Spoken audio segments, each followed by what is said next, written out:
Good morning, Chair. Good morning, honorable members. Good morning to the Minister and the Deputy Minister and the department as a whole. Chair, it's 10 o'clock, but we're still short of quorum. Can you wait maybe for 2 minutes or three while I'm still contacting the members? Good morning, honorable members, honorable minister, deputy minister, and also the officials that are on the meeting. I agree with you, Mr. Kula. We are going to give you that 5 minutes just to ensure that we do have the necessary quorum. We must submit also an apology to the honorable minister and deputy ministers who are on the meeting for that. Thank you very much. We are going to start exactly at 10:05.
Chairperson, thank you very Good much. morning.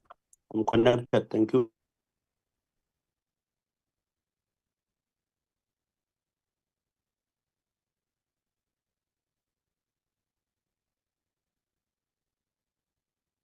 Good morning, Chair. Good morning to the honorable members. Good morning to the ministers and official. Chair, it's 10:05 now.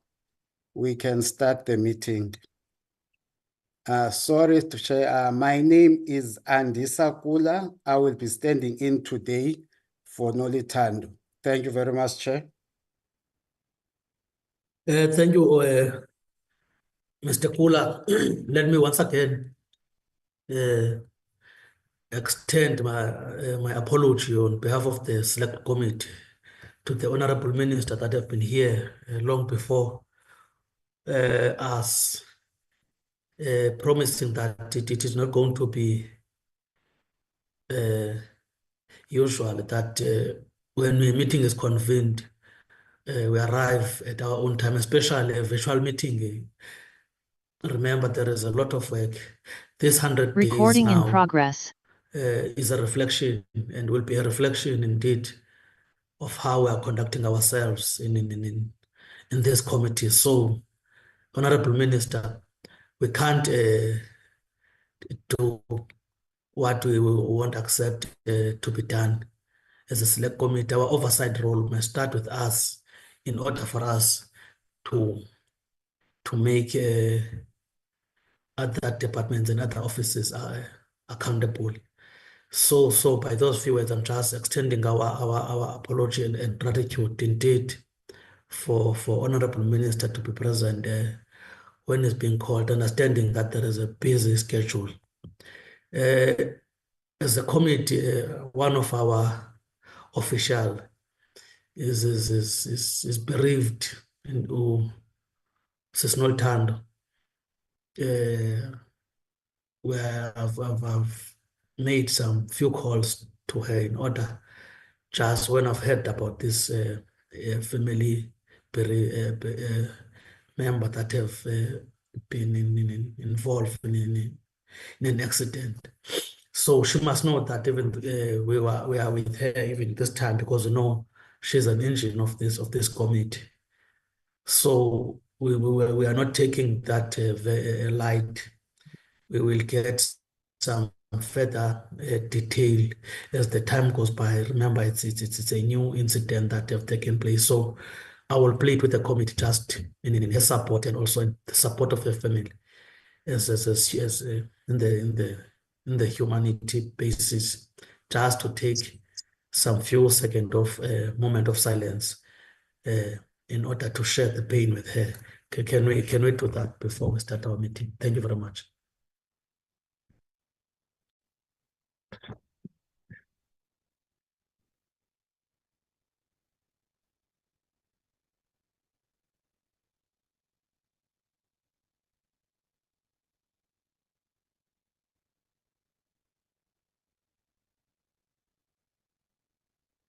Thank you very much, honorable members.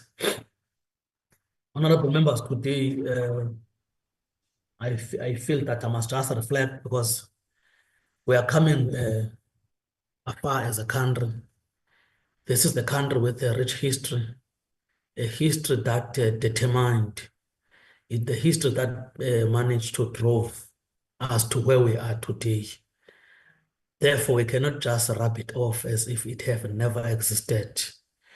Today, if you still remember, in 1989, our forerunners, our constitutional democrats, those who led us to a democratic breakthrough, were released in prison here from Robben Island after a long term that they served. So we cannot just keep quiet, because we're having this parliament today because their strategy, their vision of a united South Africa today that we are benefiting from its fruits. It's because of them, because some would have gone a different direction. So due to their resilient and ensuring that this country is becoming one, we are having this democratic breakthrough. It is not the end. It is still an ongoing road that we must undertake as this current generation. Therefore, the 100 days of the GNU is coinciding with such a rich history of this country. The victories and challenges that we are currently confronted as a GNU, I know in terms of how we're articulating it and how we're understanding it, it's something that we still need to continue to engage on it.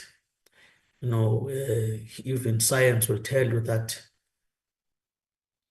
for any living organism, there must be contradictions. Those contradictions are necessary for the survival of that living organism. So it is on that note that I felt that I must reflect on it. Today, I think we have two presentations that we're expecting. Those presentations are the ones that are going to tell us, because we are faced with serious challenges as a department, which one of those challenges is the serious shedding of jobs of our teachers. I know we're having also different views, but what is important for us is to how do we approach that in ensuring that the future of this country does not disappear. Because if we do not have teachers, educators in front of the children, those children are not going to be able to achieve their dreams. The dreams of those children are the dreams of the nation, are the dreams of the country. So I felt that I must just pass to some of those things. I will plead with you, Mr. Sandisa, if you can, to fly the agenda for us in the screen, so that we follow the agenda as it is is expected of us to proceed with our meeting. Can you fly the agenda, Mr. Kula?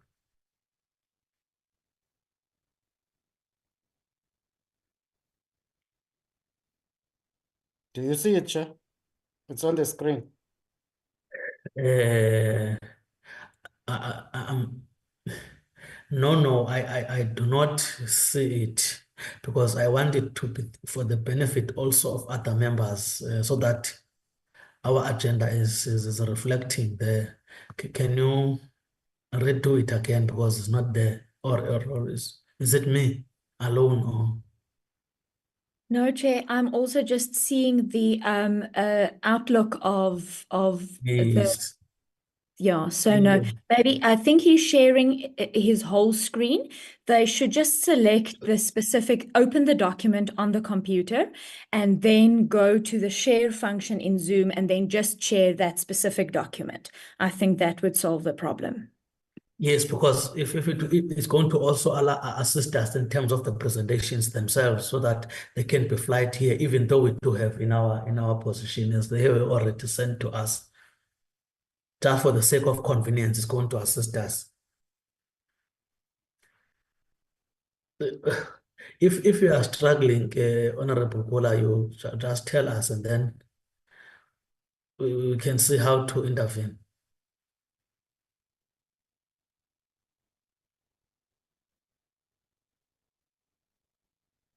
Or anyone that can assist us, if Mr. Kola is struggling. Okay, that's all. Yeah. Thank you very much. Our agenda is, as I have highlighted, honorable members, is a specific. It's fine. Yeah, it's fine. Thank you very much. Is very specific, and what we are going to do.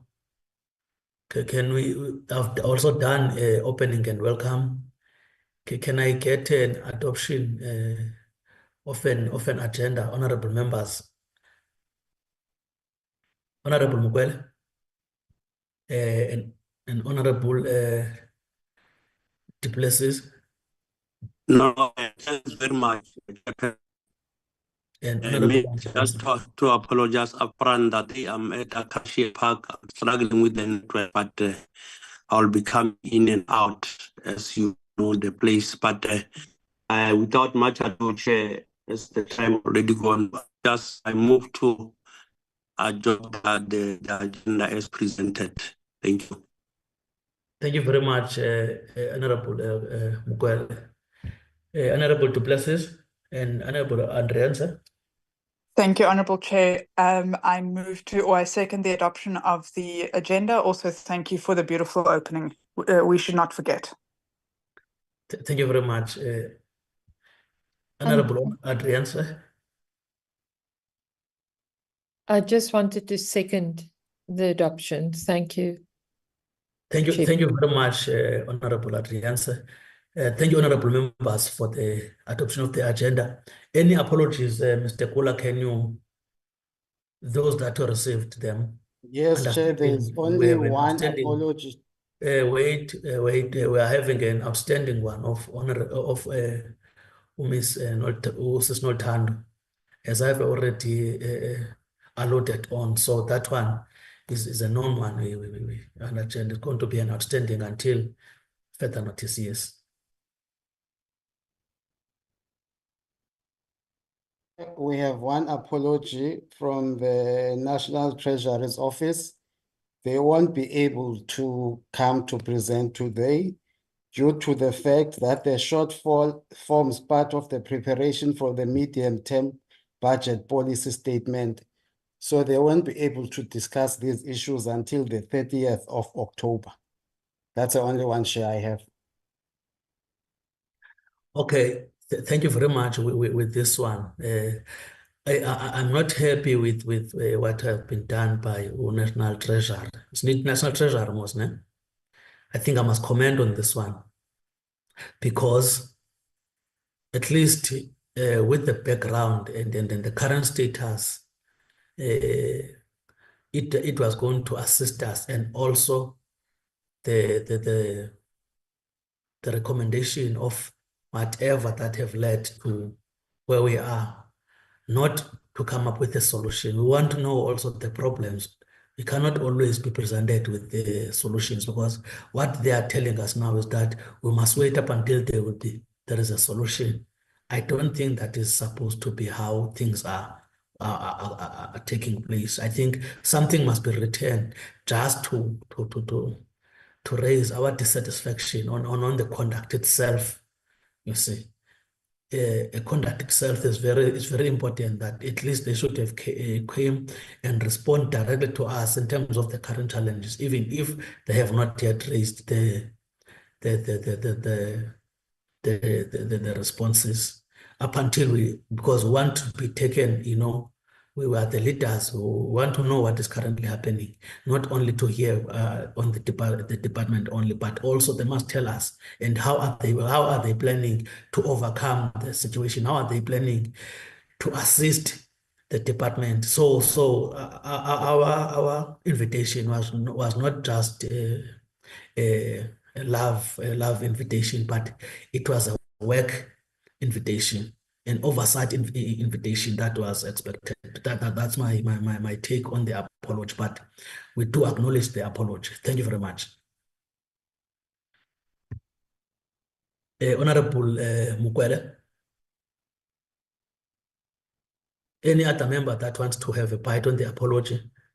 No, Chairperson, in fact, you have covered me. It's just that already I've raised the hand to say that you are more than correct to say that when we are now meeting with the department, whereby there is also the issue that is related to budget, which are correct that as leadership, we cannot be seen being part like each and every, like an ordinary member of the society. We must be that knowledge so that we can clarify, or also for us to also to make people to have confidence in us, that yes, we understand why there are budget cut and all of things, but you are correct to say that really, we are very much disappointed about their conduct. They have come before us, because coming before the people, chairperson, is not when you have positive answer or when we have solution. You must take them through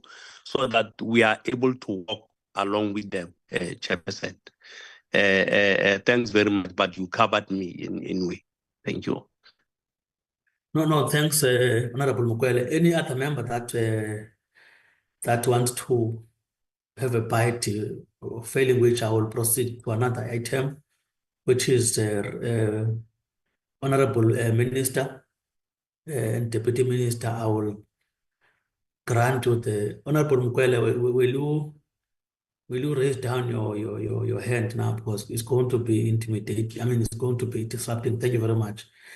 I will allow the department, Honorable Minister and Deputy Minister, to with the department to take over the floor. The Honorable Minister, the floor is yours.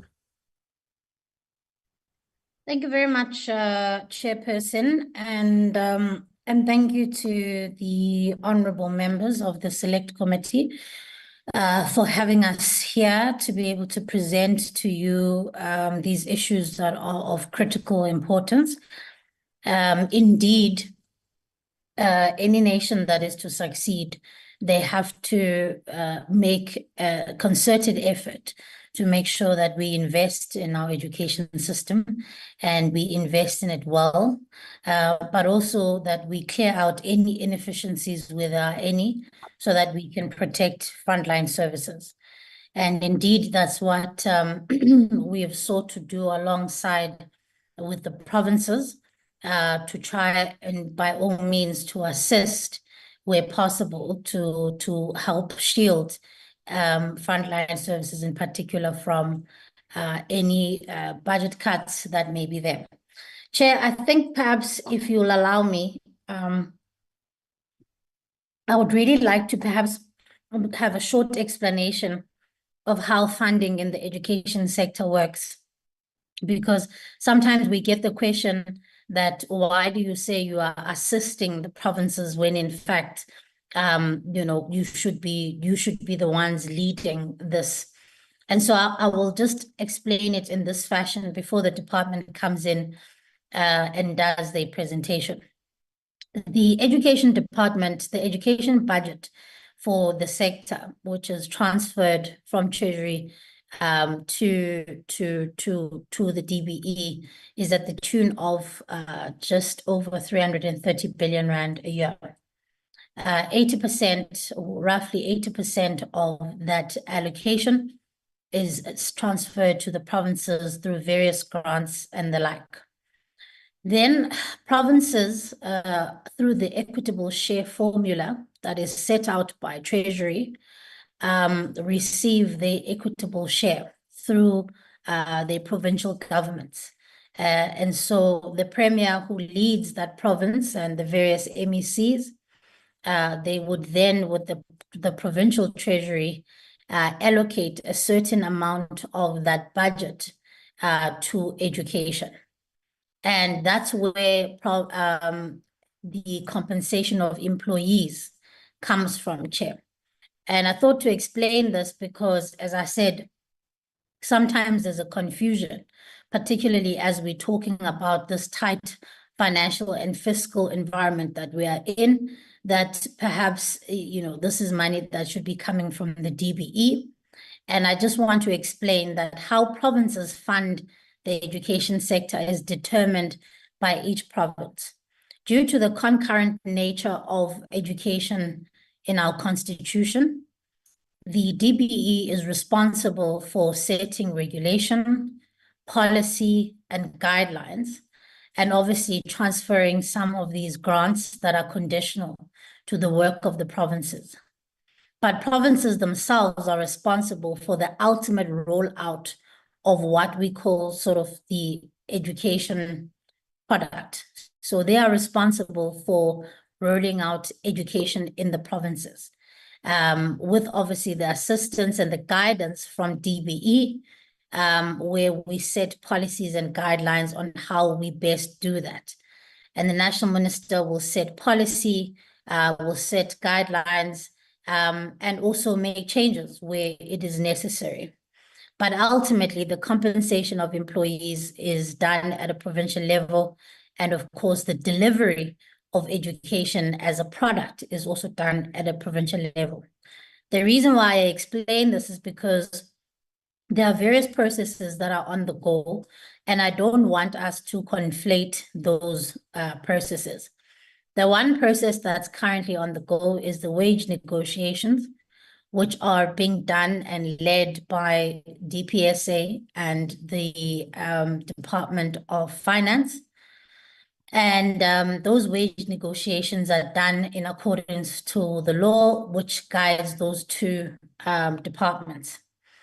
And then, Chair, the other process that we are dealing with now has been the preparation of our inputs into the medium-term budget policy statement, which will be delivered by the Minister of Finance at the end of the month of October.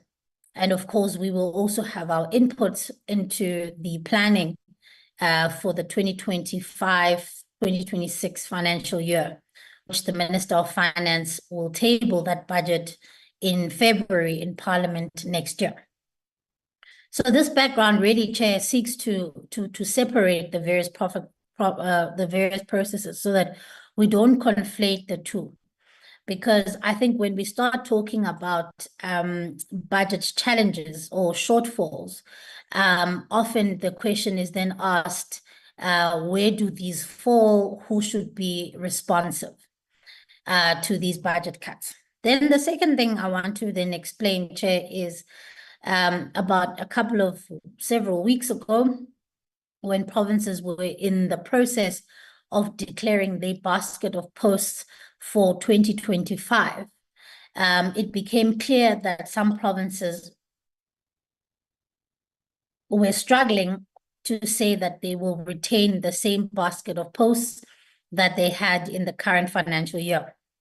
And some provinces were saying, while they will be able to retain their basket of posts for next year, they are going to have to make cuts elsewhere, which then prompted, Chair, then a process that the Director General and I, with the Deputy Minister and the MECs in the various provinces started on, where as a new minister, I wanted to get an understanding of what the analysis looks like. We didn't want to deal with just one province at a time and their various challenges, but we wanted to see where all the 9 provinces were, what were their budget deficits, what will be their current basket of posts for the 2025 academic year, and also where would these cuts affect?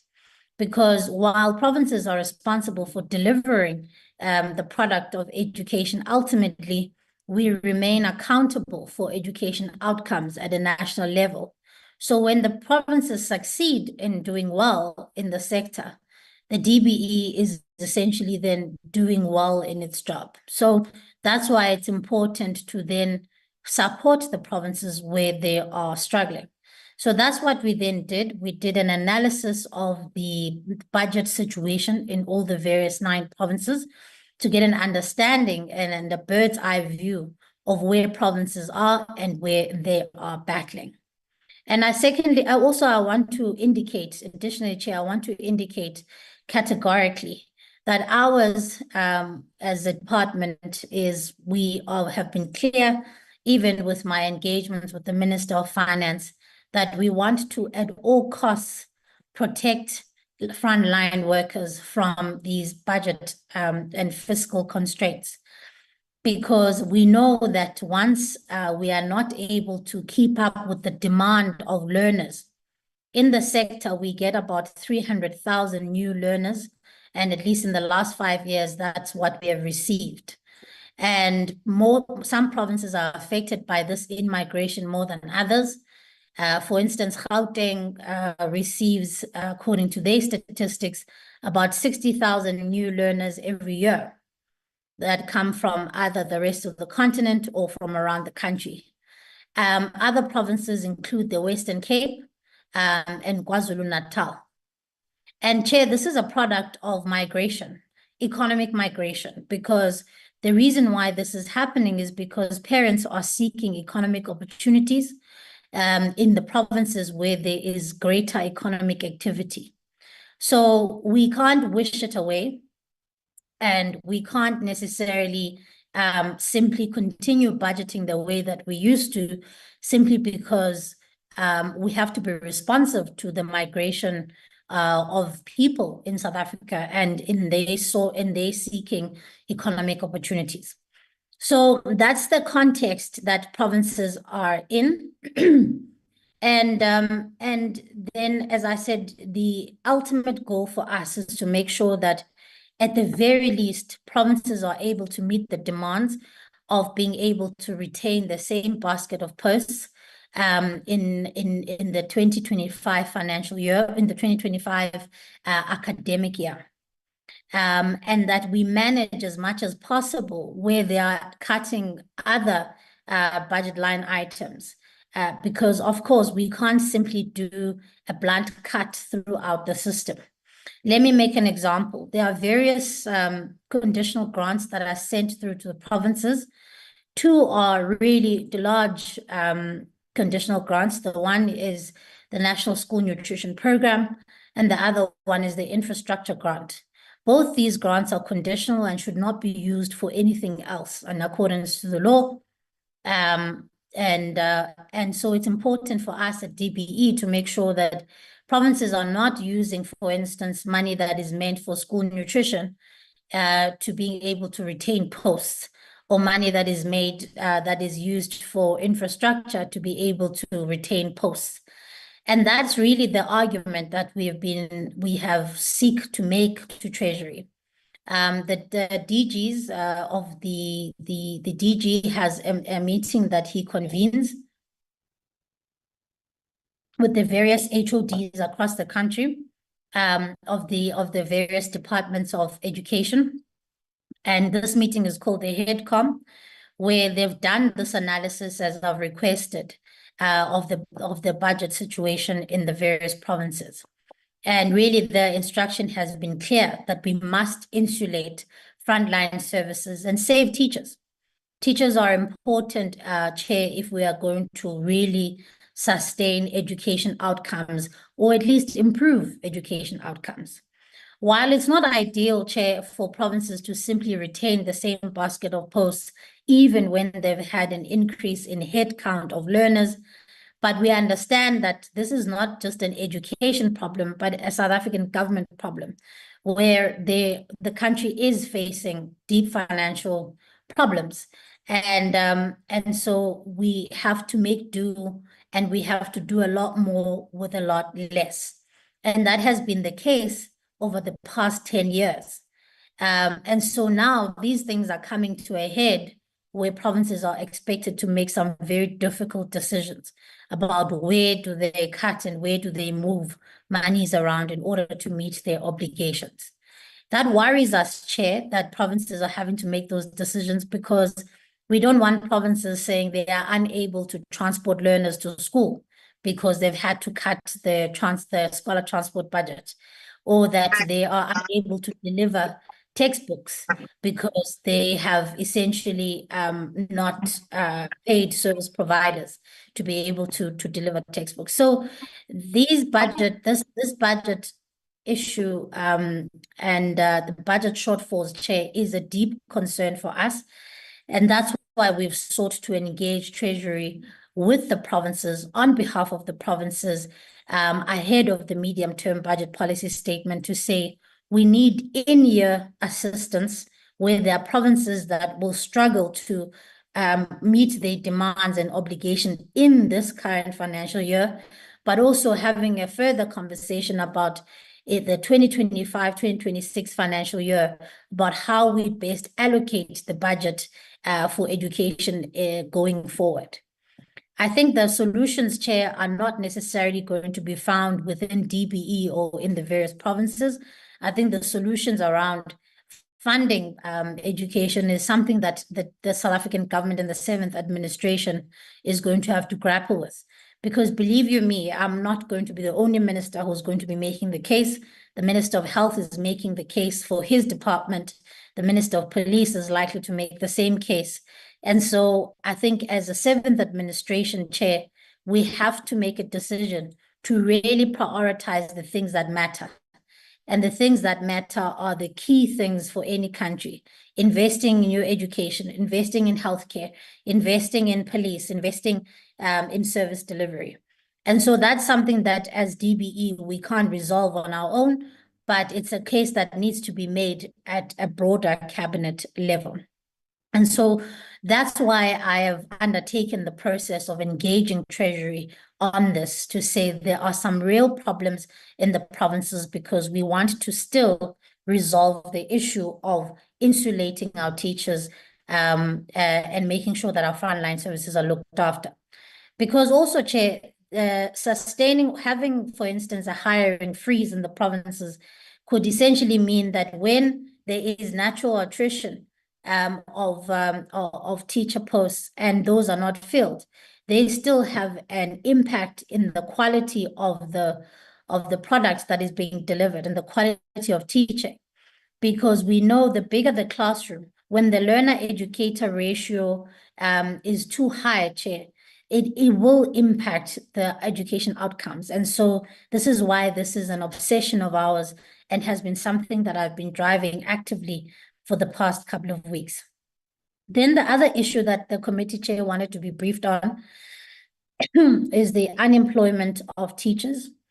And it is obviously a massive issue for us, particularly when one looks at it in the context of when we are talking about these fiscal constraints, because there is a mismatch between the available teaching posts and the number of qualified graduates. And so we do want to arrive at a point where we are able to hire more than just the current basket of posts, Chair, where we are able to respond to the needs of the learners. So that even as I've been going around the country, there are provinces that are struggling with, for instance, things like overcrowding. And those things can't just be resolved by simply building more classrooms. You've got to build more classrooms, but you've also got to make sure that you capacitate and you hire more educators to teach those classes. In addition to this, Chair, we are also dealing with a situation where the universal access to grade R is now going to be coming on board. And so while many schools have already started to incorporate grade R in their schools, but there's going to be a lot more that have to come on board, especially with the coming into law of the Basic Laws Amendment Act, the BELA Act, that makes it compulsory for there to be access to grade R. That not only has an impact on the bottom line of the education sector, but also that has an impact in terms of the teachers that we need to hire to be able to teach those grades. And I must make it clear that we are absolutely committed to investing in early child learning, but we do also need the funding to be able to make sure that those posts and those classes are capacitated with staff. So that is, in terms of the introduction, Chair, that is where we are at. We will await for the in-year support we have requested. We will await to hear from Treasury, from the Minister of Finance at the end of the month of what has been made possible and what has been made available to the sector. In addition to that, we will obviously await to see what will be budgeted for in February. But the DBE, which is DG, has been working very closely with provinces to make sure that we plug any holes as much as possible and that we assist them where there can be efficiencies that can be taken from the system. Where can we find those efficiencies? Where can we move money from things that are no longer yielding impact to be able to make sure that we protect frontline services? So that is what we are doing. It is obviously a complex environment in that as DBE, we play a supportive role to provinces, but also as DBE, we can't dictate to Treasury how money must be allocated. Lastly, I must also add that in as much as we are asking Treasury for this assistance, we are also saying to the provinces, it's important that money is managed and is managed well, and that no budget is ever sent back to Treasury because of underspending, and that we clamp down on corruption where there are leakages in the system. Because we also, as a sector, have to showcase to Treasury that in as much as we require more money, the money that we do have is looked after and it is spent accordingly. So that is the context, Chair, that we are in. The department will make a presentation, but as usual, I like to present a more global sort of summary of what we are here to do before they get started with the presentation. Thank you very much.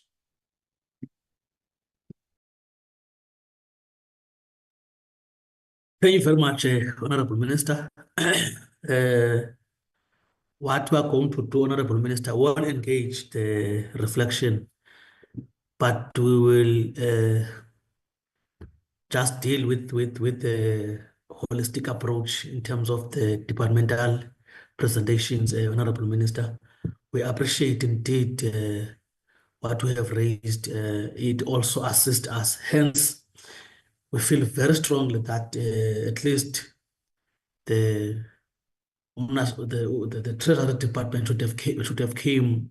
We know how you were hardly explaining these processes. You know, when these things were on the media, we know that you were at the forefront, trying to explain exactly what we're highlighting here. You know, when we're really confronted with this challenge, no one was taking a lead, but the department itself, under your stewardship, I think it did a very well job in ensuring that it doesn't cause a collapse, because it could have led to that situation. The way that it has been blown out of proportion by the media, it nearly even the project that unites us of a GNU, it was directly confronted with this challenge. So I appreciate also, once again, as I'm saying, the highlights that are raising to us, and also some form of information and incapacitation to all the members before we can even deal with the nitty-gritties of the presentations. Thank you very much, Honorable Minister. Thank you. I will also give it back to you for the purposes of the presentation, and also whoever that were with prepared the presentations and so on. Thank you very much, Honorable Minister. Thank you, Chair. Before I call on the DG Chair, thank you for that. And I just also, again, I want to just clarify for the members, because and I'm doing a lot of clarifying because, as you say, Chair, there was a lot of mixed messaging that was coming in the public domain, and we want our members to be fully equipped, so that, because you are our eyes and ears on the ground, and when these things are raised with you, you need to be able to say, as public representatives, we know what is going on. We've been briefed and we are aware, and that's why we will always honor and invite to come and account to you all about the work that we're doing. But I also just want to, before I give over to the DG Chair, I want to clarify, because there was some confusion about what we mean by budget cuts and whether or not teachers would be losing their jobs. I want to make it clear, Chair, that no teacher is going to be retrenched. We're not retrenching teachers. We're simply saying that many provinces are going to keep the same amount of teachers, but we know that they are struggling because they are having increased number of learners coming to their provinces. Therefore, keeping the same amount of teachers is not useful and is not ideal. We would much rather be able to hire as much as we need to be able to respond to the demands of the sector. But it must be made clear that no teacher is facing the axe, and that we are doing everything we possibly can to save as many of our teaching posts as possible. Mr. Matanzima, I'm going to hand over to you and the team to begin the presentation. Thank you very much, Honorable Minister, Honorable Chair. After the eloquent and very comprehensive background and context of the Minister, the analysis that we arrived at indicated three things. That the situation we are in has been created by cumulative budget cuts over many years. The Minister has referred to 10 years. The second factor that is responsible for this is inadequate funding, as funding flows from national to provincial line budgets. And the third one, which is the Minister also referred to, are some of the inefficiencies in the system. But the first one is the main one of budget cuts, which you've also eloquently covered, Chair, in your opening remarks. And as the Minister said, we're trying to protect the frontline workers. It means we take money for textbooks, we take money for learner transport, and we take money for even infrastructure for other services to protect frontline workers. The presentation has two parts to it. The first one is the declaration of the post basket. And then the second part of the presentation is the budget and budget pressures. Sorry, Mr. Matanzima. Will it be possible so that we know each other in this department? Firstly, the question of just to see your face, the second part, the presentation itself, if it can be flown on the screen, because now it's totally quiet here. You don't see what is happening. Can you do that? I'm sorry, Honorable Minister, for interfering. Yeah. Yes. No, the presentation will be shared, Chair. Unfortunately, I'm in a small town called Stanford, and the bandwidth is a problem. My connectivity is very weak. And so I might not be able to show my my face. I want to profusely apologize for that. But the two presentations are going to be shared. The first one will be made by Mr. Faker. The second one will be made by Mrs. Molelekwa. But unfortunately, my device doesn't even allow me to show my face. I'm trying to tap onto it. The icon shows that the bandwidth is too weak to even afford me to show my face. My profuse apologies for that. If you allow me, Chair, I'm going to call on Mr. Faker to share the presentation, the first part, and start to run through it, and then Ms. Molelekwa must follow seamlessly. Mr. Faker? Thank you, DJ. I'm just trying to upload quickly as a presentation.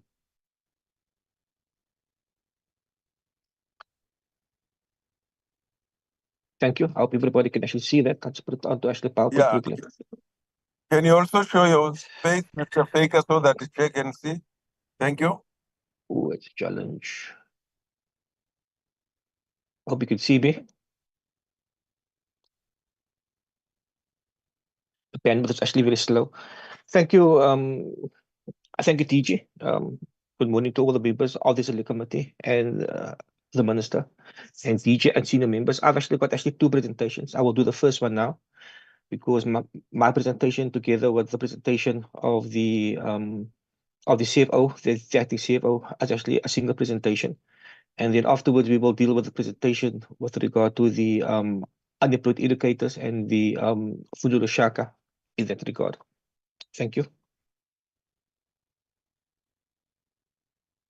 Let's see, we just point it quickly again. Okay, so what we're giving is we're giving a 3-year an analysis with regard to the basket of post. See quickly, laser pointer. So the content of the presentation consists basically of actually 7 points, basically just a short purpose, and then in terms of dealing with the post provisioning basket in a 3-year and analysis of it.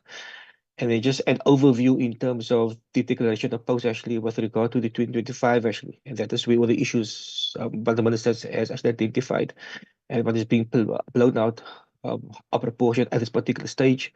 and then we'll just give in terms of the challenges and recommendations, and one or two slides actually in between. So basically, I think it's important actually for this select committee also, as what the minister have explained as well, to understand in terms of how the declaration of post actually occurs, because it is a legislative actually process. It's not a process whereby the provincial education departments can actually identify themselves. So basically, the post-provincial process, once the provincial education departments have received the budgets from the provincial finance departments or the treasuries, as whereby the Minister of Education need to declare the basket of post actually. That is based in terms of the monies that the provincial education other departments have received in that regard. Once the minister has declared the basket of post, the relevant HODs actually need to actually identify how that basket is going to be distributed within the provincial education departments. For example, how many posts they're going to have actually with regard to the secondary schools, how many posts has been identified in terms of the primary schools, what is going to go, for example, in terms of the school feeding schemes actually. That is just an example of it that are actually identified. However, actually, this entire process is subject to a consultation process with the provincial educator actually unions, and actually with regard to the school actually governing body. So he or she need to consult actually with the relevant parties actually in that province that got a direct interest within actually education. And as I've identified, the legislative state actually he or she need to consult with the school governing bodies and in terms of the educator unions within the ELRC. The purpose actually is that they need to ensure that there is a teacher within the front of every actually classroom, and this process need to be finalized actually by the end of September. So basically, over the last 5 years, and that is what the minister had actually identified, the trends within the last 5 years, we have received 292,000 additional learners actually within the system. However, actually, over the last 5 years, the basket that the MECs have identified have remained largely at a static in that regard, even though there has been a huge amount of learners actually within the system. The Gauteng Education Department and the Western Cape Education Department has always had actually the highest number of learner educator ratios. However, actually, the Western Cape has brought theirs down to 36.7 and Gauteng marginally down to 35.8. The other provincial education departments in learner educator ratios to a large extent have remained the same, give and take actually by 1 or 2% in that regard. You can see over here the Western Cape has brought the learning educator ratios down by around about actually 4 points, and Gauteng actually marginally down in that regard. If we're looking at the basket of posts over the last 3 years actually, and this is the most important slide which has been actually identified, is all the provincial education departments to a large extent have kept the basket of posts actually the same. That is a challenge actually. If for 2024, the Free State has reduced the basket by 172 posts. However, the Western Cape has actually increased the basket actually by 718 posts actually. Now you will see that all the other provincial education departments have kept the basket actually the same. If you're looking now, for example, with regard to 2025 actually, and this is where all the issues are about actually at the moment now, the Free State has only reduced the basket by actually -6 posts. The Northwest Education Departments has increased the basket by 110 posts. The Northern Cape actually has increased the basket by actually 55 posts. However, actually, and that is what has been in the press the last couple of weeks, the Western Cape Education Department has reduced the post by 2,487 posts. So if you look in terms of what is the overview of the basket of posts for 2025, 4 of the provincial education departments, which is Free State, Western Cape, Mpumalanga and Gauteng, they finalized the post-provisioning processes by the 30th of September in terms of the relevant legislation. So they've issued the staffing establishments at actually all the schools. The Limpopo Education Department, the Northwest Education, the Northwest Education Department has also actually finalized this, and they've actually sent this out actually as well. Gauteng has finalized this actually as well. Two of the provinces, the Northwest Education Department and the Eastern Cape actually Education Department, still has to issue these staffing establishments, but they have identified that it will be finalized actually before the end of this month. So you can see now actually that all the provincial education departments is in the process. Either they finalize the staffing establishments, or they're actually in the process in terms of actually issuing it in that regard. And I think that what the minister has mentioned, I think, what are the implications actually with regard to actually all of this? To a large extent, because of the challenges that we have been actually receiving over the last couple of years now that has caught up to us, the provincial education departments to a large extent actually has tried to actually keep the system actually stable, and that is in terms of keeping the basket of post the same over actually a number of years. And we all know actually because of the budget shortfalls and the increase with regard to actually learners is now actually starting to actually catch up with us. The fact also, as I've actually identified, the increase actually learning indicator ratios, of course, also lead to increase in terms of the number of learners actually within the relevant actually classroom. And of course, it can affect negatively in terms of the performance actually on the system itself. So if you look also in terms of the amount of temporary educators, and I always put the slide in actually, we've got 18,700 temporary educators within the system, spread over actually the various education departments. And what the provincial education department sometimes do actually, they manage the basket of posts in terms of the amount of temporary educators actually within the system. And that is also going to catch up with us over actually a period of time as what the amount of learners and the budget constraints have caught up with us, because there is a resolution out actually that after a period of 3 months, if a temporary educator or a contract educator is in a substantive actually in a substantive vacant post, they need to be converted actually to actually a permanent educator. So there can be disputes actually that will also have an impact in terms of the basket of posts actually in terms of that. I know, for example, the Western Cape has there is actually a dispute within actually Western Cape.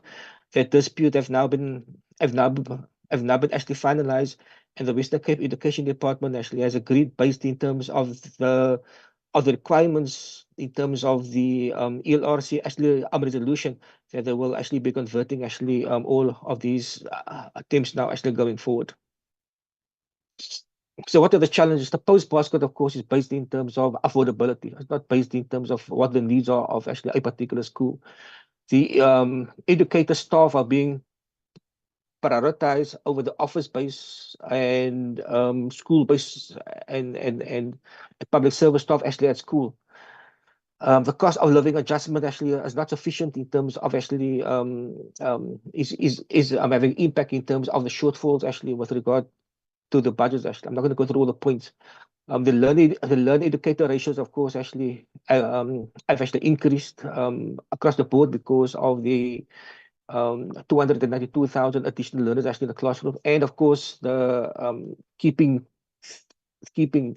the amount of educators actually the same every single year. And of course, there's also a delay in terms of actually filling with regard to vacancies, because the departments are trying to actually manage the budgets actually in that regard. And of course, the support staff, as what I've actually mentioned, they're not actually filling posts with regard to the support staff. So basically, we just want the select committee to take note in terms of the challenges now that the minister and the DG has actually mentioned in that regard. Thank you. I'm going to unshare, and then I'm going to let the CFO just do a part of the presentation, then we will deal actually with the presentation on the unemployed actually educators. Thank you. CFO, over to you.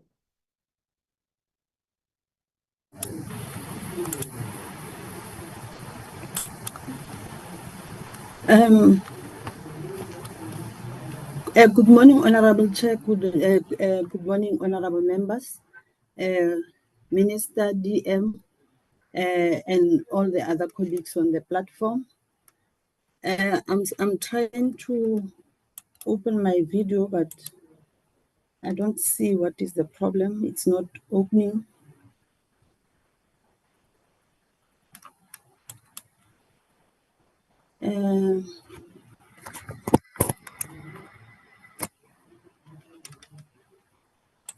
I'm unable to show my face, Chairperson. I don't know what is going on with my screen. But the presentation is on the screen, and I'll continue with the presentation.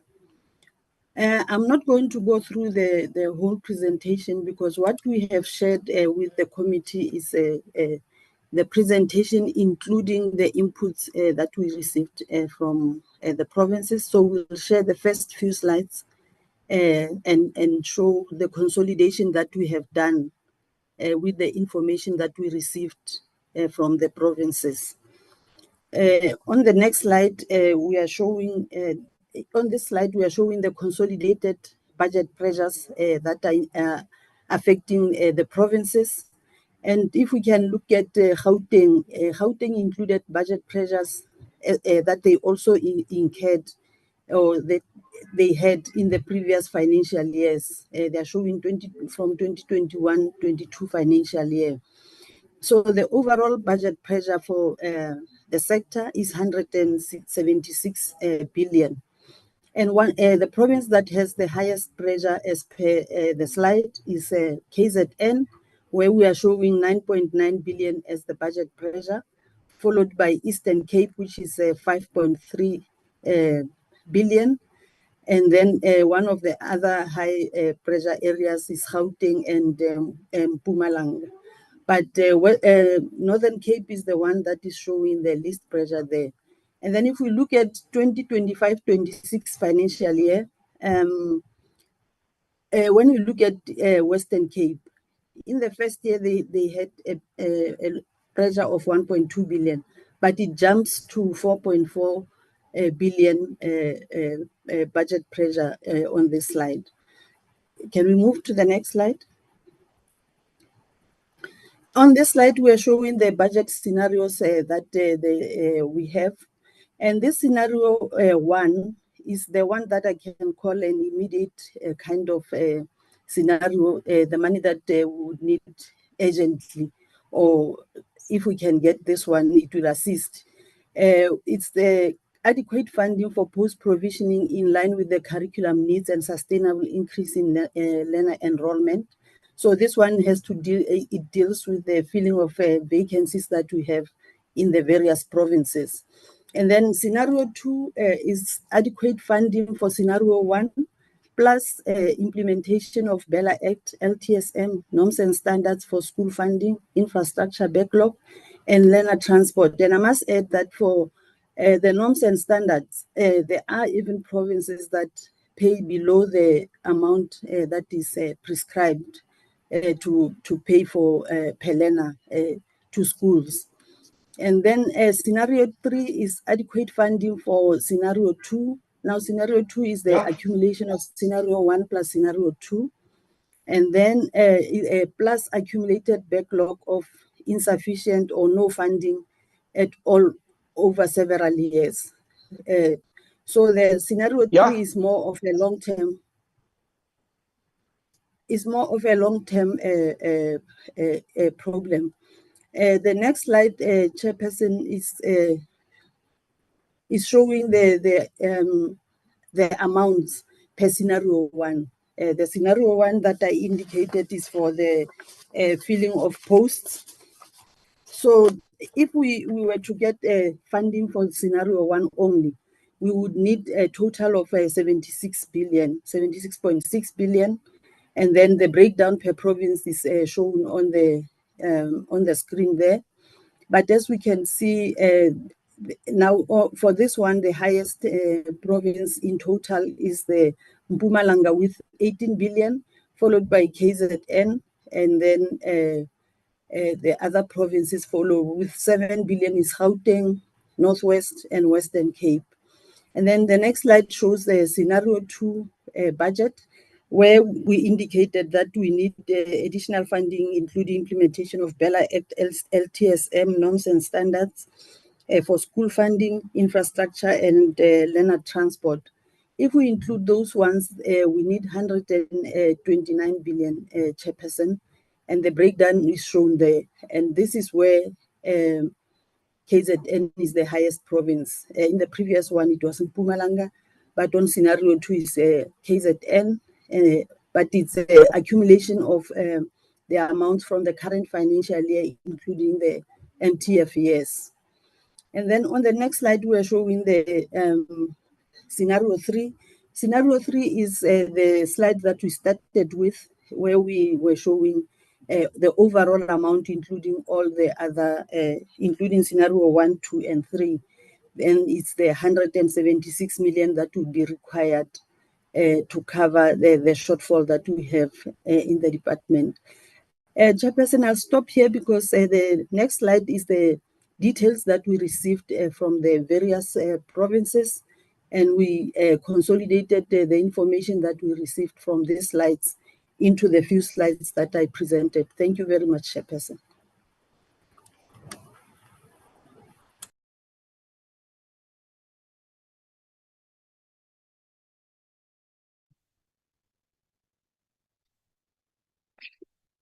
Thank you.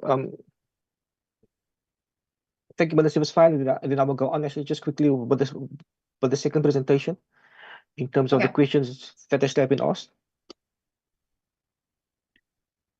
Thank you. I will deal actually with the first part. You can go ahead, Mr. Faker. Thank you. You can go ahead. Thank you, Minister. I will deal with the first part, and then I'm going to bring in the senior manager or the acting chief director.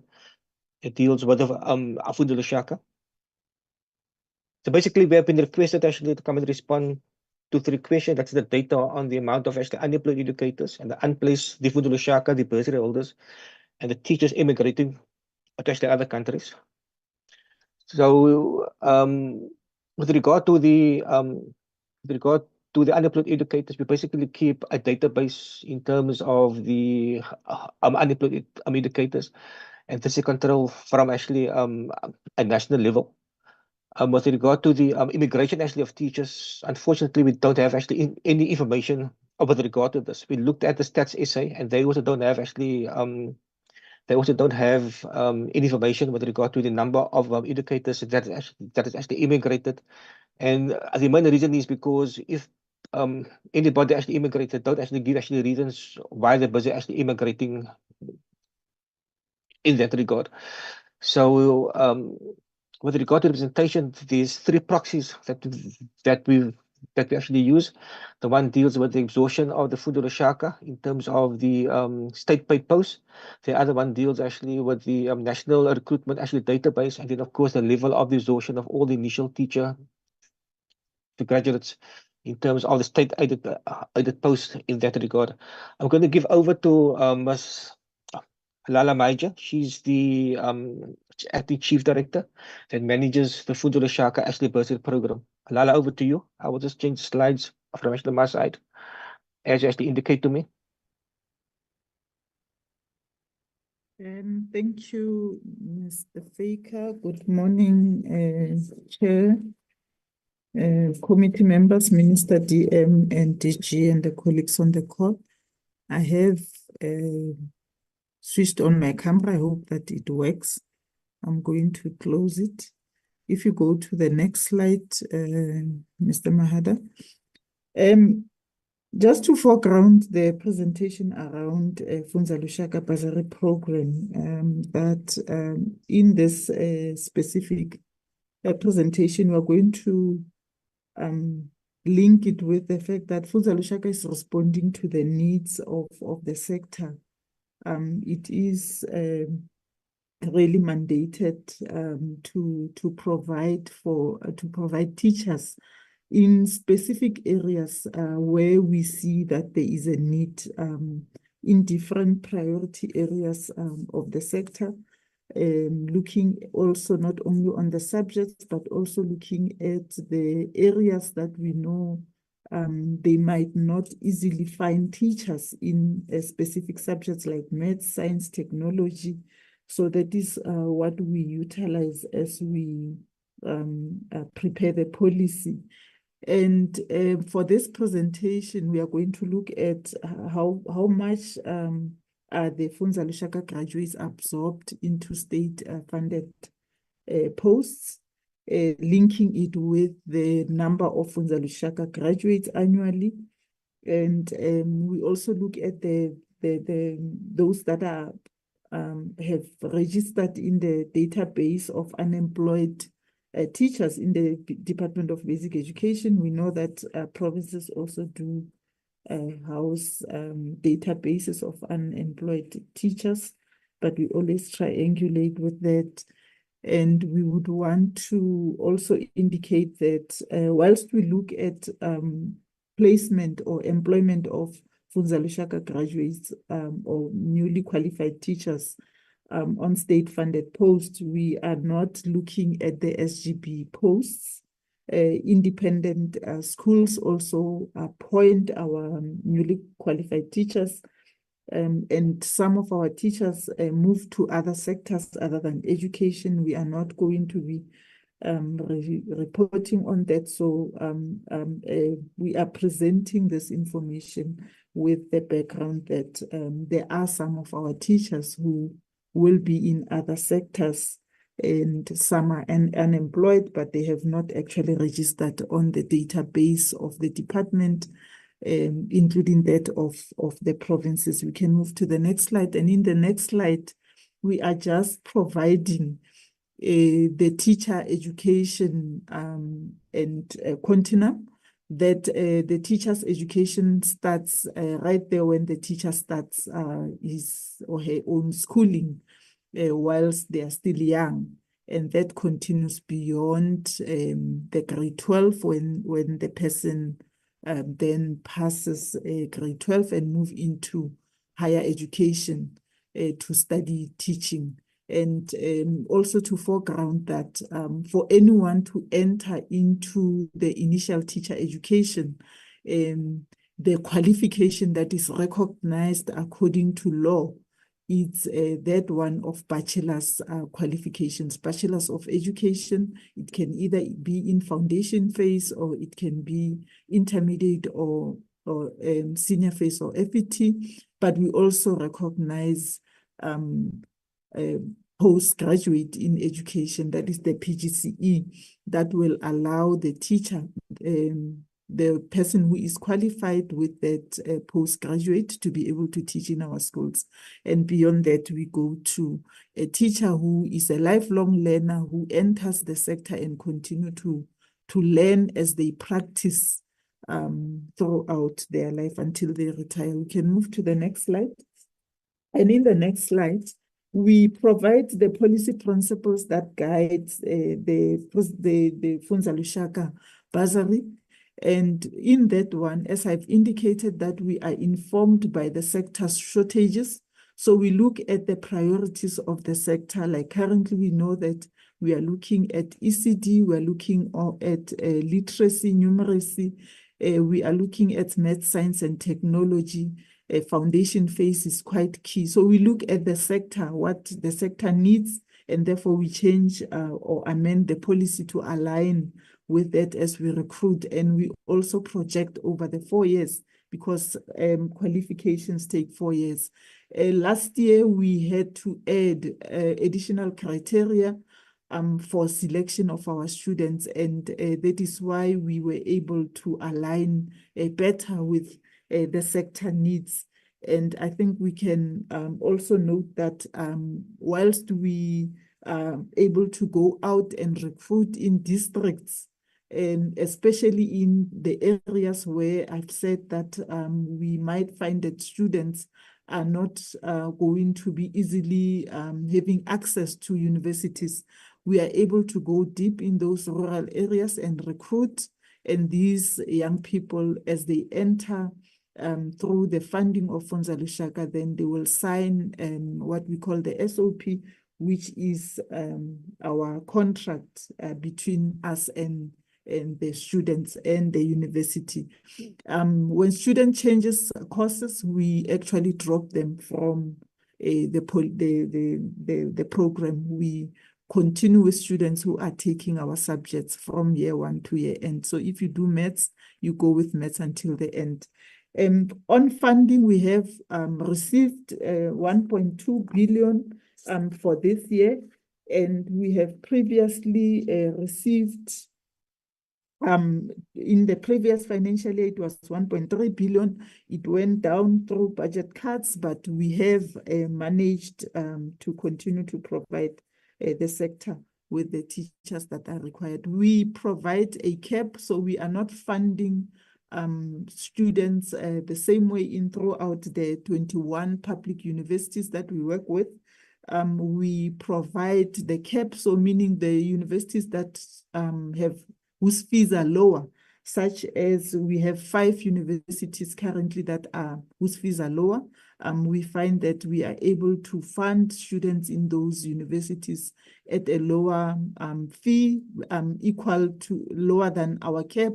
But when it goes to universities that are charging higher fees, which are 15 in number, we find that we always have to cap the amount, and we also allocate money to pay for registration for the students, so that those who are within Funza Lushaka are able to receive registration money. We can go to the next slide, and in the next slide, we're talking to the subjects areas that we cover with Funza Lushaka.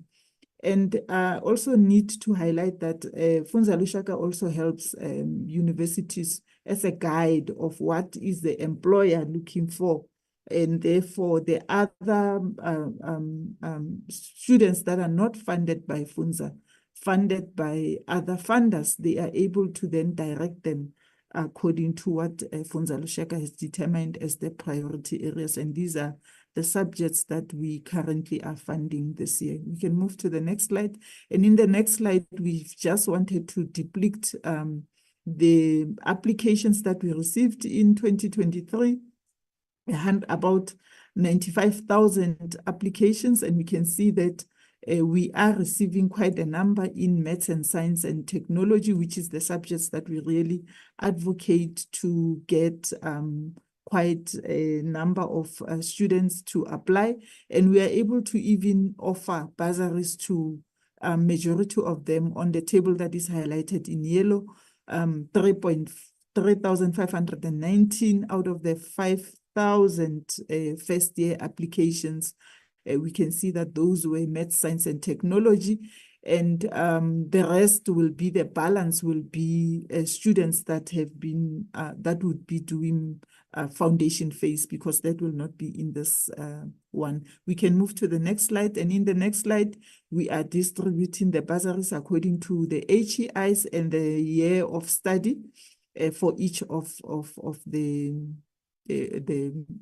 funded students. We can move to the next slide. And on the next slide, we are just depicting the bursaries according to the phases. We continue to struggle to get a huge number of students that are doing a foundation phase. Mostly we are getting higher numbers on FET and senior phase, but we are actually working towards ensuring that we get more foundation phase, since we want to cover the issues around literacy in that phase. We are also providing per province. These candidates would have come from that specific province. We also do ask candidates which province do they want to work in, and we are able to utilize that information. We can go to the next slide. And on the next slide, we are providing the absorption of Funza Lushaka bursaries into state-funded posts, and we are looking at from 2019 up to 2024. And we can see that from 2019, really the percentage was good in terms of absorption into state-funded posts, but we can see that when it goes towards 2023, 24, the absorption rate got lowered, but this really has to be linked with the presentation that was done by Mr. Faker on post baskets, that where there's no post baskets, that now we see that students rather move towards those that are not employed in state-funded posts, but you'll find that those are mainly SGB posts. We can then move to the next slide. And on the last slide, the next slide, which talks to the unemployed educators. We do collect the database of unemployed educators. You can move to the next slide, Mr. Mahada. And that database is collected by the department. What we have done is we have referenced it or cross-referenced it with PESAL for us to be able to then provide the analysis that follows. You can move to the next slide, Mr. Mahada, that is indicating that from 2013 up to 2024, the teachers that have submitted on the database, that have submitted their profiles. We have 23,000 teachers that have submitted, and we are able to cross-reference with PESAL and see that from the 23,000, there's about 11,400 that have been appointed in the state posts. So there is 49% absorption that we can see, and we know that 2023-24 challenges around the post baskets that we are seeing, that absorption is not as high as it was before. We can move to the last slide. And no, it's the one you just skipped. Please, thank you. And on this slide, we are really depicting the picture of the table that we just passed, whereby supply of new graduates, the blue line on top, you can see from 2019 around there, we started providing about 27,000 up to now last year, where we provided about 29,000 teachers. This is not only Funza Lushaka teachers, but this is all teacher graduates that are coming out of both public and private providers. We are seeing the green one, where we were tracking teachers that are newly qualified teachers that are below the age of 30, where we are seeing that absorption rate of those newly qualified teachers was really lower than what we were receiving. But at the same time, all appointments look comparable when you look at the broken line, look comparable to what was offered to the sector in terms of production of teachers, 28,000 that have been absorbed as compared to 29,000 that was produced. And on the right-hand side, there is a graph there that is showing us the cumulative number of teachers as they were, as we are providing, and the deficit between what we actually need. But we know that the biggest challenge here is about the post baskets, the budgets that are tight. We are seeing that in terms of what teachers not being placed. But I also want to bring this context to the fact that teachers that are graduating, they also come with specific subject combinations. Funza Lushaka might be informing students, what subjects are needed for the sector, but there are those teachers that will come with subjects that they actually qualified for themselves, but not necessarily that those subjects are required or needed in the sector. The combinations that you find that it's not possible or easy to hire that teacher, then you find that that teacher will be qualifying, but at the end of the day, looking for jobs and not being able to be placed because of the subject combinations that they bring out of the universities where they qualified. The last slide, I think it was providing that context that I was providing, and I think I want to say thank you to the committee. Thank you, Lala. Minister, over to you. Thank you.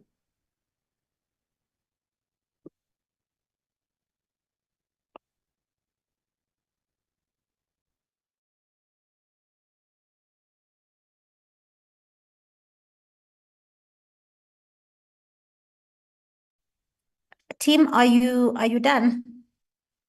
Yes, Minister, we're done. Thank you very much. All right. Chair, that is that from us. Of course, we would be prepared to take any questions. I must just say, Chair, that unfortunately the NAPC has also scheduled a meeting at the same time as yours, so I am hopping in between the two. And so I'm going to, I'll be here to answer some questions, but I'm also going to connect because the Auditor General is at the Portfolio Committee on that other side. But yeah, we are prepared to take some questions. Thank you very much, Honorable Minister and the team for the presentation, which begins to capacitate us as members and also the question of comfort that you've given to members and in terms of what have been our discomfort for the past few weeks related specifically with the question of teachers that were not going to come back, teachers that are going to be losing their jobs, a lot of negative things. I want to say once more, Honorable Minister, under your stewardship, I think you are navigating to a right direction, because it has been our nightmare this when we're hearing, all the negative things that even our detractors, specifically on the question of the GNU, were really, throwing us, into with the mud water on our face. At least we can be able now to, with confidence where we are. I understand we are clear to say that it is not as if there are no challenges, because I do not want us, when we are living here, we misrepresent what the minister and also what we have been saying in this committee. Indeed, we understand that there are challenges. Challenges have been there. We understand it is not a rosebud, at least with what have been projected, have been raised. I appreciate that, Minister. I want just to note hands. I can see that there is a number one hand of Honorable Aris. Can I also note otherwise? I do not want honorable members to react in terms of what has been raised or what has been said, but just to allow flowing engagement, so that once we've done that, both questions and comments are going to be accepted, and also advices. We do not want, we have that responsibility as an oversight to able to lead in a right direction, just to overcome these challenges. We will appreciate that. Can I note a hand, honorable members, from the minister, a brief outline and also engagements? You are allowed to engage and also make some comments and further to the presentation as they were presented in front of us. I will just allow these two hands, Honorable Aris and also Honorable Adrianse, hopefully other hands are going to come. Honorable Aris, the floor is yours. Thank you very You are much. Good noted. morning, Chairperson. Good morning to the ministers and all the officials, all the members. Good morning. I just have a few questions that I would like to ask. Because over the past year, spending on teachers has compromised the quality of education, especially for those children in underprivileged communities.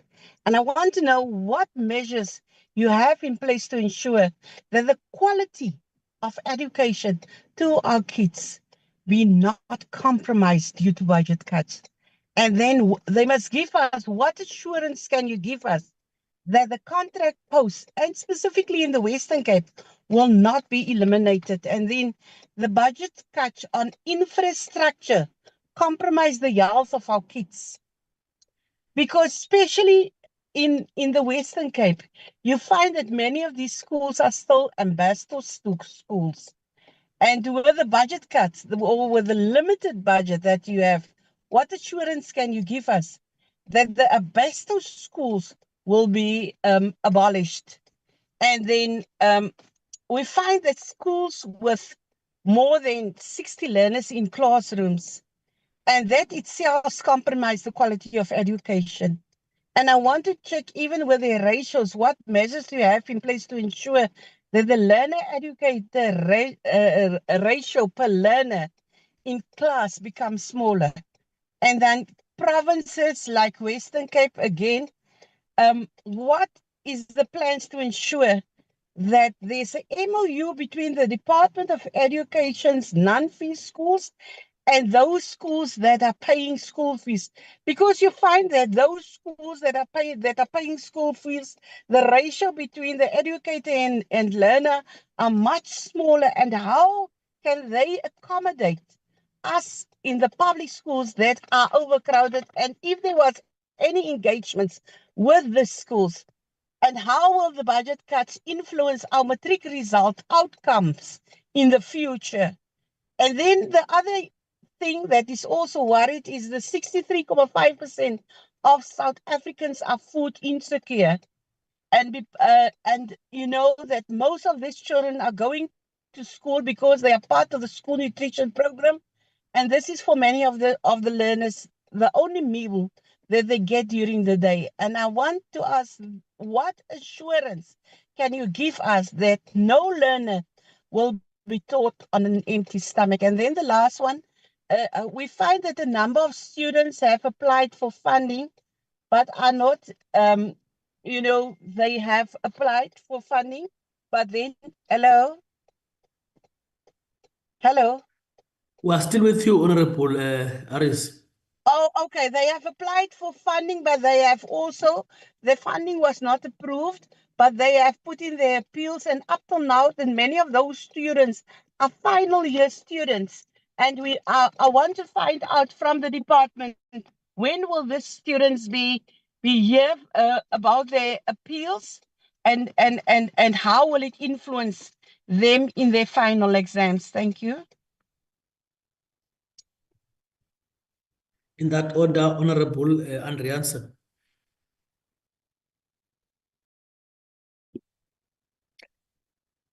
Thank you. Good morning, and thank you for the presentations. Honorable Minister, thank you for being present, and all the other dignitaries.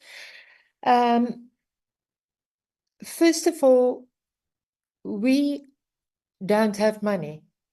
That's the short and the long of it. So we need to have a successful education system. And to build a successful education system with budget cuts, we need to get private stakeholders on board, donors, sponsorships, etc. And we need to create well-skilled, educated learners, and to keep our ratios down between educators and the learner ratio. So what we need to do, and I want to ask you, what's your plan on this? We've got a lot of frustrated donors who's got a lot of red tape and hurdles to jump over to give money to schools and to invest and to set up sponsorships, even international sponsorships. What are we going to do to get rid of these frustrations? That's the first question. Then the next thing is, are we going to work with the Department of Home Affairs regarding the education system and the planning? Because we have an influx of people coming to South Africa, and this is influencing the building of schools and the plans. If we look at our normal birth rate and we plan for schools to be built regarding the birth rate in South Africa alone, that won't suffice in the number of schools to be built when the kids reach school-going age. So what are we going to do regarding Home Affairs and the influx and getting numbers there as well to influence the building of schools, to keep the ratios down, and the training of qualified teachers? Because having only 49% of the qualified teachers absorbed in the system is not enough. All of them need to be absorbed in the system. Jobs need to be created for them. And what's the plan there? Thank you ever so much.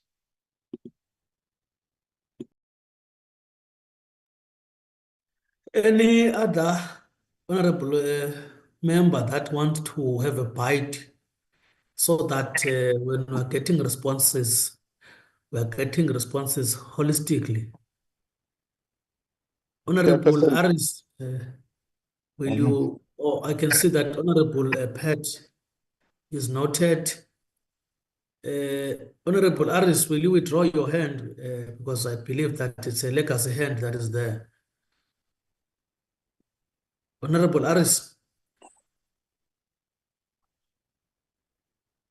Yes, Chairperson. Will you withdraw your hand because you're already engaged? Oh, okay, sure. Yes. Honorable Pat, the floor is yours. Can honorable members who have not yet spoken just do a decent thing of raising their hands, because we do not want the situation of piecemeal engagements. We just want all the honorable members to raise their hands and engage. We get the responses before our data are getting off. Remember, we have these challenges of data and the network. Honorable Pat, you are the last one. I won't allow any other hand now. Thank you, Chairperson. Chairperson, from the input by the minister, I will start from the minister. I wanted to thank everybody, I mean, in terms of presentations, but nevertheless, we'll go to the questions. Chairperson, I wanted to find out from the minister that, you know, the minister was straightforward about the issue of the budget cut, that there will be no retrenchment in the staff, particularly educators. I wanted to find out from the minister that, as the minister indicated openly, clearly, that no retrenchments. What is going to happen if one or two provinces decide to go ahead about the issue of cutting, of retrenchments? Why am I raising that? Minister, you know, my little experience taught me that no matter we can have directives, we can have what, but some of the provinces, they decide to do, not always, I'll repeat again, but sometimes some of the provinces, they decide to take their own way and do what is negative instead of taking everything which is positive. And then also, I wanted to find out from the minister, because all the presenters, they indicated that there is a need that some of the money must go to the provinces, etc. They also gave the scope that each province, they request such money. How is gonna, I mean, this question now is not going to the ministers, it's going to all the directors and all the staff which they were presenting. How are we going to make sure, or how are we going to monitor that all these monies which are being requested by the provinces, they are going to address only for the things which they've raised, that money is going to be used for this, it's going to be used for this. Lastly, this one is just a comment, Minister. I'm still concerned about the issue of pit toilets in some of the schools. Very concerned. Therefore, I will love a situation whereby the minister is making sure that some of this money is going to address some of those things. And lastly, the issue of the sports facilities. That in rural areas in particular, some of the areas is very disturbing about the issue of sports facilities. Is nothing. Thank you, Chairperson.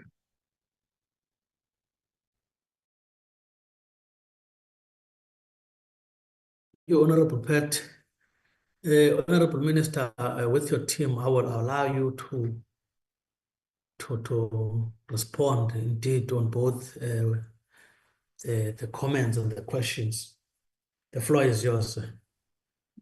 Thank you very much, sir. I was trying to make quick notes. Thank you very much, Chair, and thank you to the members.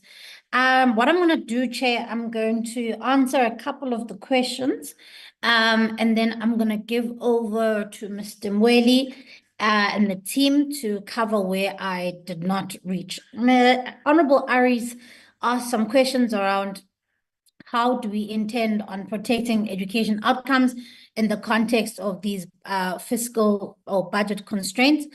Honorable member, that's the point that we are seeking to make, not just to you, but to Treasury, to the cabinet, that ultimately the system has had to take the shocks over many years, but there will come a time where the shock absorbers have worn off, and we are now starting to look at the frontline services, and we are saying we want to protect those at all costs. And that's why we are pushing back, and we are saying, we've got to make sure that at all costs, educators are protected, infrastructure is protected, school nutrition is protected, all of these things that we believe, scholar transport is protected, that we believe are core to making sure that education outcomes are not influenced. That's what we are seeking to do. And I think there's an acceptance that at least in this year and in the next financial year, we can be able to do that. But as I indicated earlier in my opening remarks, I think it's going to be important as we're going forward as a country to look at how do we finance education generally and how do we prioritize. The other question was about infrastructure, particularly in some provinces, and assurance on school nutrition. As I indicated in my opening remarks, there are conditional grants that come directly from Treasury through DBE to the provinces. So those conditional grants is number one is the school nutrition grant, which is the 10 billion rand a year grant, which goes from Treasury directly to DBE and into the provinces based on the number of learners they have in each province that require the school nutrition program. And when a grant is conditional, Chairperson, it means that it may not be spent on anything else other than what it is meant to be spent for. So a school nutrition grant would have to be spent only on school nutrition. The infrastructure grant can only be spent on maintaining infrastructure, building new things, but it cannot be spent on anything else. And so provinces, and I want to throw this also back to you members, particularly here in the NCOP, to say, when you are engaging with the provinces, please also assist us in making sure that when you're going through the financials of the various provinces that you are seeing that in fact they are spending money of those grants exactly where they should be. Then around contract posts, or how can we make sure that there can be no retrenchments? Honorable Aris and Honorable Pat asked the same thing. The reason why we can make that assurance is that legislatively, there is no tool for which teachers can be retrenched. So legally, that cannot take place. And so any retrenchments really in the sector would not be in accordance to the law. And so, I would assume that as much as all of us here on this platform are law-abiding citizens, so are the people who are leading our various departments in the provinces. Then Honorable Aris also asked about matric exams, if they'll be affected by budget cuts. No, because when we're looking at the readiness of matric exams, we are looking at it from essentially two processes. So the one is the readiness of the learners to sit for the exams. So have the schools, have the provinces, have the educators covered the full curriculum? Has it been covered in full? And that's the first way in which we determine whether or not we are ready. The DG and his team have been going around the various provinces to make sure that districts are indeed confirming that they have in fact covered the curriculum. On the one side, when we're looking at readiness, we are looking at the system readiness. Are our exam centers ready? Are our papers ready? Are we ready to roll them out as of Monday next week? And we are confident from the conversations and discussions we've had with provinces and engagements we've had with them that in fact they are ready to roll out. And of course at DBE, we are supporting those efforts. So there's nothing about what we are discussing today that should be affecting those budget cuts. And I think I've made some inputs on the school nutrition and why it is protected from the current conversation, and so is the infrastructure. And to Honorable Pat's point about pit toilets, I agree with you, sir. I think that we should not still be talking about pit toilets in 2024, which are not only just about safety, but they are also about the dignity of learners and educators. And so this is why we've put a very hard deadline for ourselves, which is the end of this financial year, to make sure that the backlog of pit toilets has been eradicated. Honorable Arendse has asked questions around partnerships with the private sector. I think it's a very good point. As we indicated, we have to do more for less, or we have to do more with less. And in fact, the private sector is in fact quite keen to get involved, whether it is in eradicating inappropriate infrastructure, donating tablets or libraries in schools. In fact, members, I must say that as I'm going around the provinces, I realize really how, in fact, the sector has been really good in terms of plowing back into the various communities. In every school that I'll go to, people say this library's been donated by a local business person. This was donated by the local mining company in this town. And so really, we've got to cultivate those partnerships.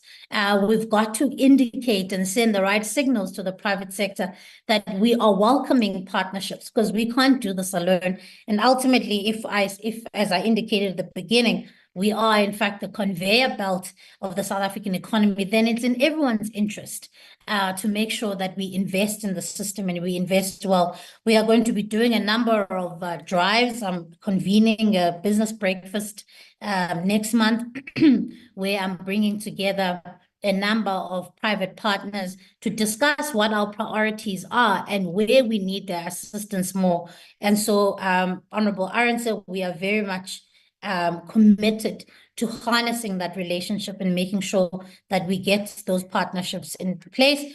With regards to the statistics you speak of in terms of the influx of learners in certain areas of the country, well, we know where the pressures are. Predominantly, they are in Gauteng and in the Western Cape.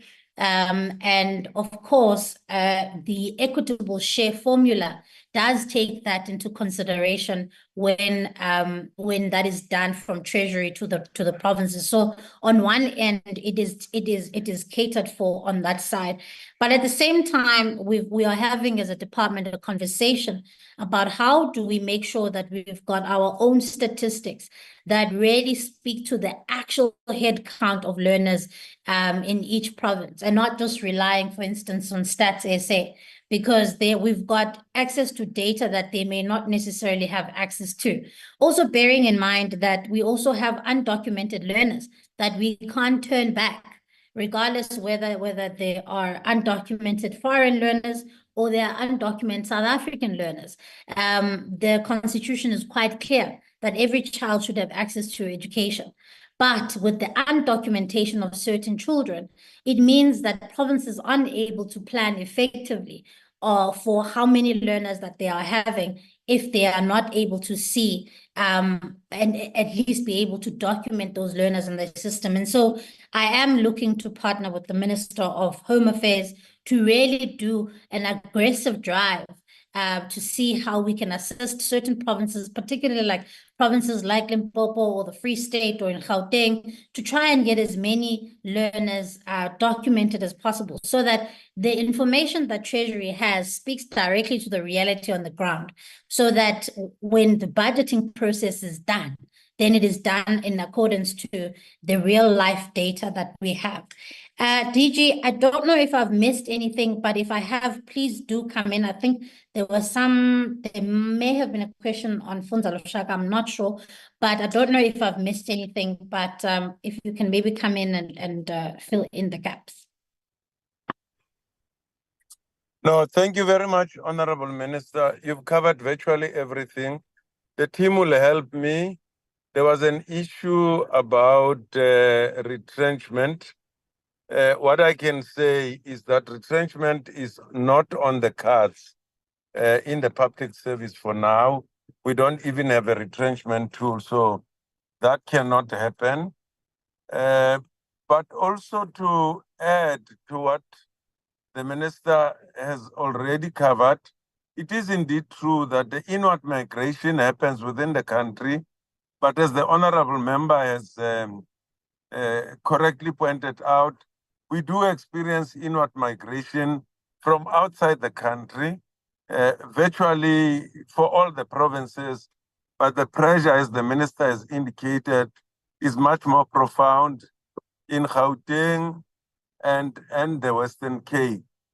There are two factors that inform post-provisioning, is the curriculum needs and the learner numbers. As Mr. Faker has indicated, what seemed to supersede funding for post can afford is based on the financial resources. Our budget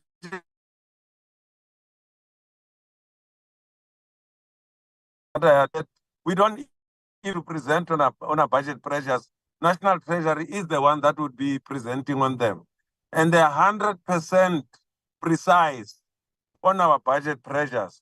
First, it's around post, which also reflects on overcrowding in schools. It's also around other areas which have suffered as a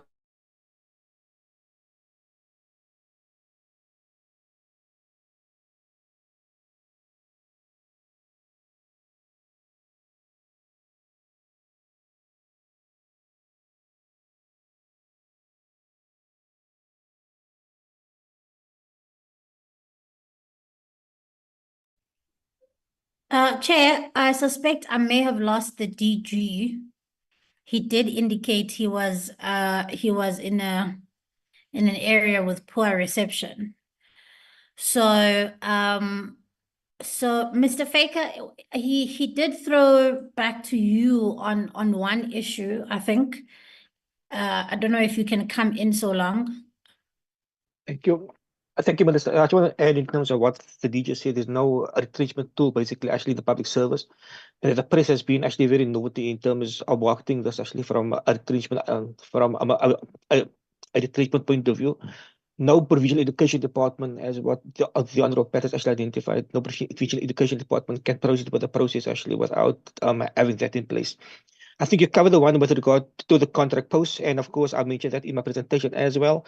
There is a national resolution that is out that the provinces are obligated to convert all the contract educators that actually qualify in terms of substantive vacant posts, and they've been in the post for a period actually of 3 months. And as I've indicated, that the Western Cape actually the main issue was that the other members identified actually the Western Cape. They've now reached an agreement actually that they will convert actually all of those educators that actually qualify. With regard to the Funza Lushaka, the question that was raised was with regard to the appeals. I can add actually that the majority of these appeals were not Funza Lushaka actually bursary holders. They were most probably part of actually the NFSES, the bursaries actually that is given out by the Department of actually Higher Education. And I was probably actually they don't actually qualify in terms of the relevant subjects which we have actually identified. Another question was asked in terms of the 49% actually indicated that it's not good enough. The 49% is only in terms of what we actually keep record of, in terms of those that have actually been employed. There's many educators also that unemployed actually, for example, that get absorbed into or get appointed actually by the SGBs, as well as in terms of the private schools actually as well. Unfortunately, we don't have that actually stats because those bodies are employers actually within their own rights. I think I've covered, Minister, I think I've covered actually all the questions with regard to actually the HR issues. Thank you. Yeah.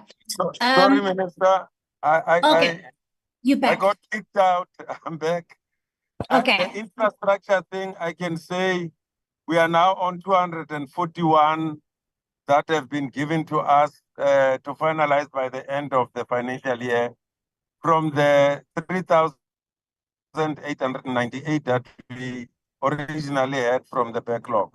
It's just to give that update that we are well on course. The 241 we should be able to finish within this financial year. But the minister has directed that we have an urgent meeting to take an audit on that. I'm organizing that meeting just to give the minister the assurance that the 241 will finish within this financial year. Thank you, Minister. Thank you very much. Okay, thank you very much, DG.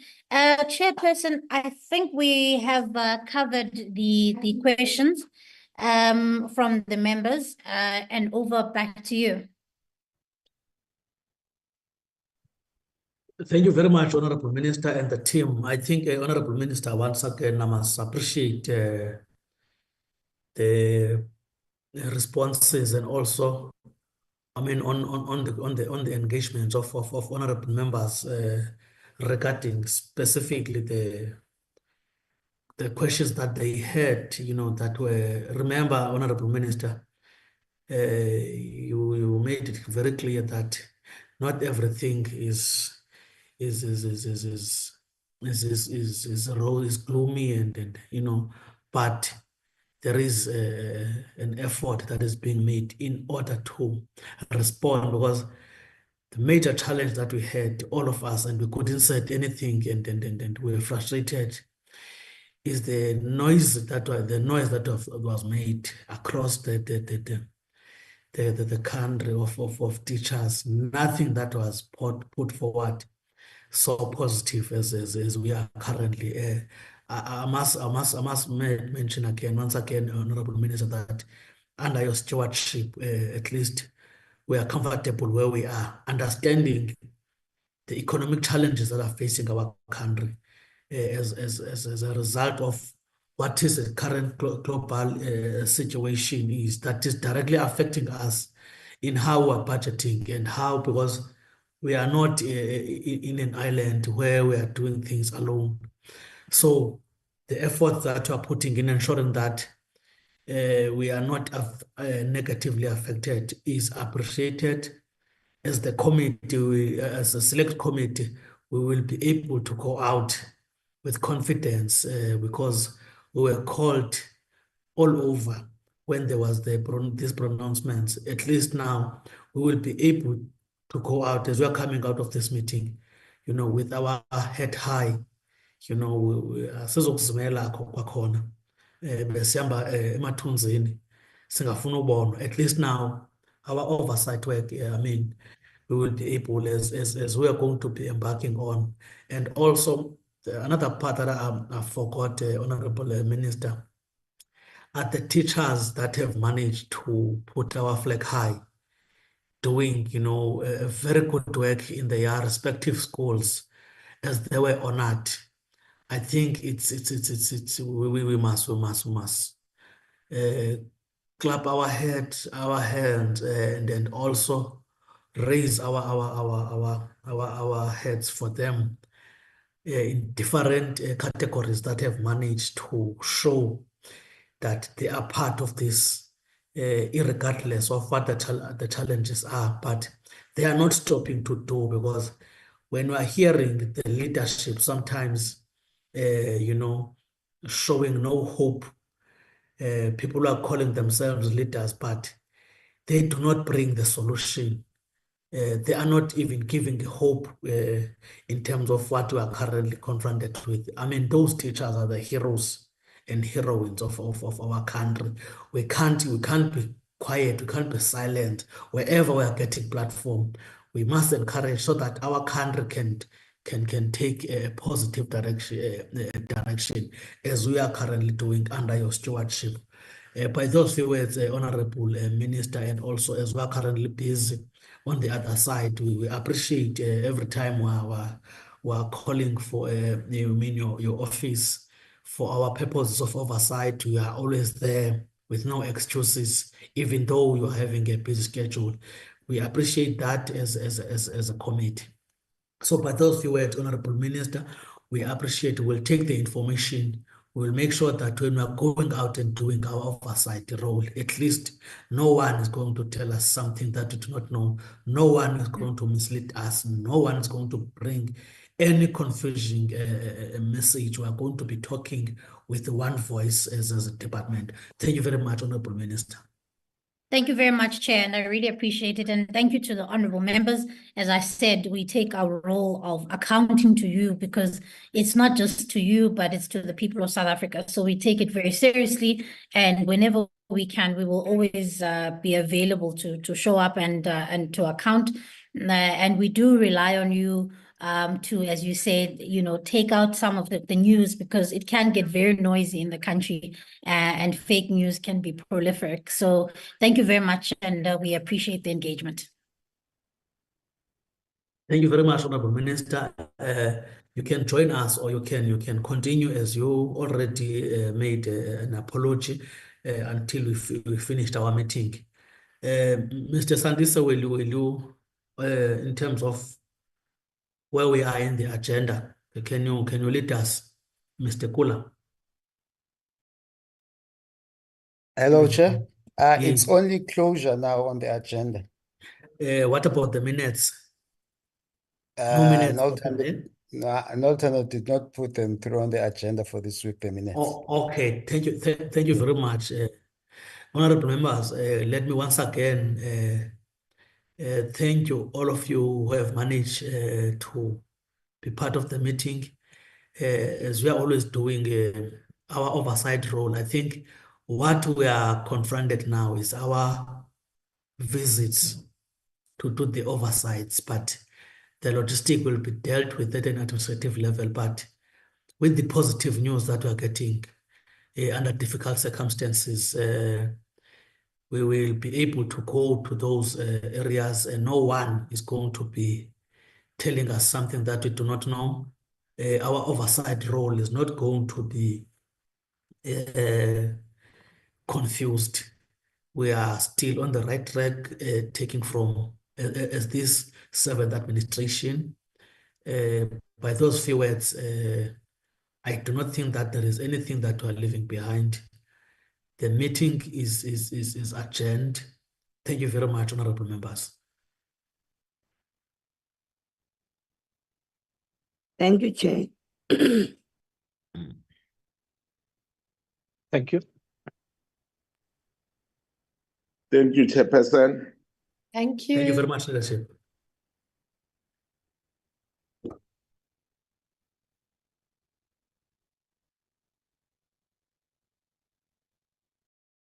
Recording stopped.